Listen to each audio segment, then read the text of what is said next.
జై బోలో స్వతంత్ర భారత మాతాకి జై భారత్ జై తెలంగాణ జనగణమన వందే మాతరం ఎన్నో చెప్తుంటారు స్కూల్లో చదివే పిల్లలకి. కానీ అధికారంలో ఉన్న రాజకీయ నాయకులకి ఇలాంటి నీతి వాక్యాలు, నీతి కథలు చెప్పేవాళ్ళు లేరు. ప్రజాప్రతినిధులకు చెప్పేవాళ్ళు లేరు.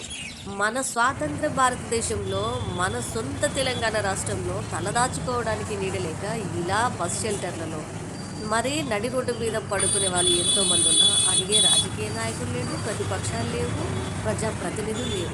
ఇలాంటి వాళ్ళ కోసమా, ఇలాంటి అధికారుల కోసమా, ఇలాంటి సమాజం కోసమా, ఇంకా ఇలా సమస్యలు ఎదుర్కోవడానిక 1947కి ముందు మన పూర్వీకులంతా ఉద్యమాలు చేసింది. స్త్రీలు పురుషులు అనకుండా వారి ప్రాణ త్యాగాలు చేసింది. సిగ్గుచేటు. ఈ సిగ్గుచేటు మనకనిపించినా, నాలాంటి వాళ్ళకి అనిపించినా, అధికార పార్టీ నాయకులకు కానీ, ప్రతిపక్షాలకు కానీ, ప్రజాప్రతినిధులకు కానీ అనిపించదనుకుంటా. అనిపిస్తే ఈ సమాజం స్వతంత్ర భారతదేశం ఇంకా సమస్యల్లో ఎందుకుండేది?